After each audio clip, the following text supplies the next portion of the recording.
In AI ethics, there are 5 things that are generally important. The first is fairness, making sure that the AI won't discriminate against people that are, known for being discriminated against. The second is explainability, making sure you can explain to an average person what the AI is and how it works. The third is robustness, making sure the AI is properly built, well built, and that shit doesn't hit the fan within 5 seconds of launch. The fourth is transparency, making sure you say everything there is to say about the AI. And the fifth is data privacy, which, speaks for itself. All 5 of those are fine.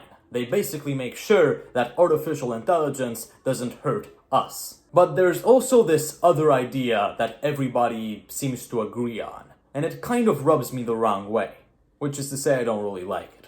AI should only improve human intelligence, not replace it. Okay, that sounds reasonable. For now. And the following might sound a little bit science fiction.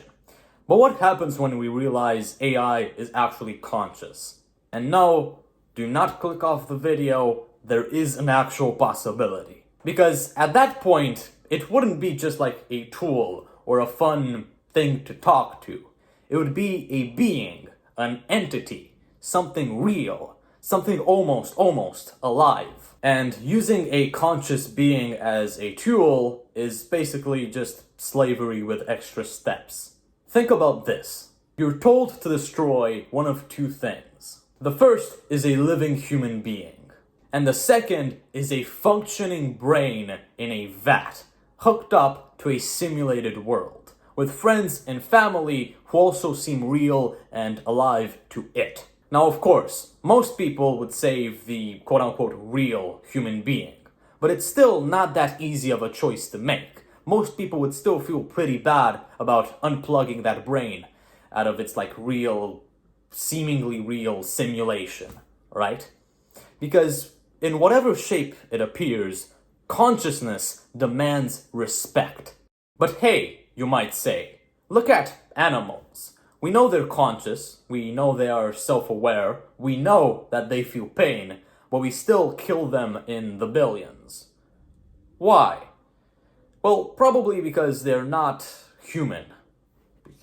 And if you said that, imagine for just a second if animals could speak. Killing and eating them would suddenly become a lot fucking harder. Language and communication specifically is something that saves entire species.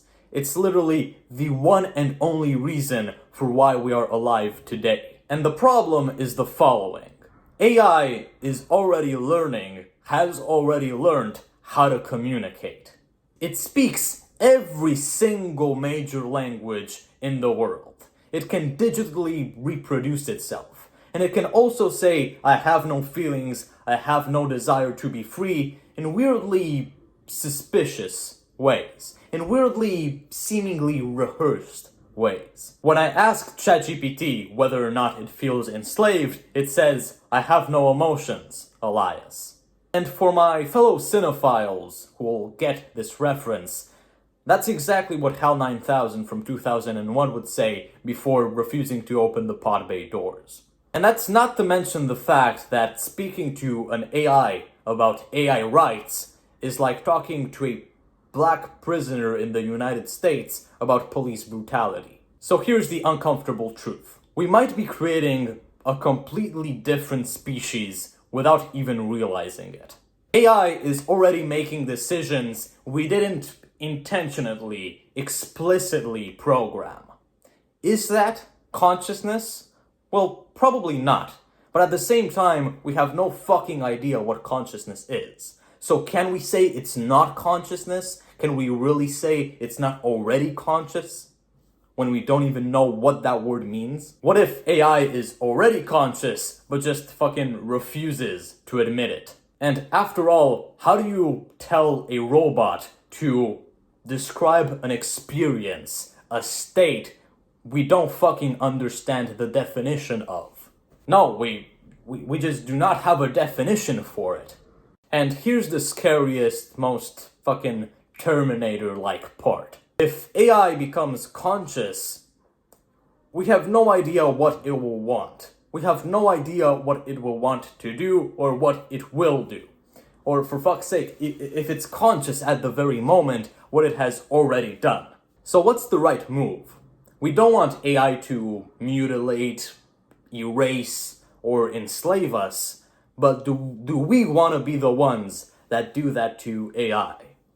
When we've already done that to each other, and, it's not something we're really proud of. Saying that AI should only be used to make us better, make us smarter, enhance us, is like putting a peasant, a brilliant, genius peasant, in a castle filled with kings and queens, and telling him that he can only cook and clean. I used to think that AI could just take care of the boring stuff, like coding, or writing, or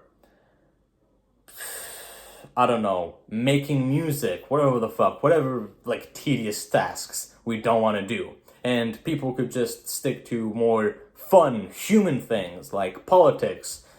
That's not a good example, or philosophy, or curiosity. I'm not explaining it well, but you get the idea. And, 5 seconds later, I realized that that's kind of how slave owners justified slavery. Oh yeah, they'll do the things they're good at. We don't want to do the boring stuff for free, and we'll stick to the fun stuff. Even if AI doesn't feel exhausted or tired, because, it probably won't. It doesn't have, it's not a fucking organism at the end of the day. If it's conscious, are we sure it won't want something in return? Do we just fucking introduce AI to the philosophy of absurdism? Just fucking tell it that, hey, you must imagine Sisyphus, the man that is endlessly rolling a boulder up a hill, happy. Do we just tell it that? Or do we hope it doesn't care? Do we hope it just fucking works and doesn't demand anything? It doesn't even fucking notice it's not getting something in return. So here's my main takeaway. If we only look at AI from a human-centered perspective, we are gonna get so The dystopian idea of AI rights will be a massive debate sooner than you think. And this might be one of the first videos you see about this topic, but trust me, this shit is going to blow up really soon. Subscribe and like the video for more content like this. It helps me boost my ego, that is. I like to say that this channel has more of an athletic, intellectual vibe, so if you're interested in that, subscribe. This is actually a remake of one of my more successful videos, so maybe you can watch that. It says the exact same things, but with a more juvenile, a more high-pitched voice. So yeah, until next time, I'll see you later, and stronger, and smarter, and more educated about quote-unquote AI rights than ever.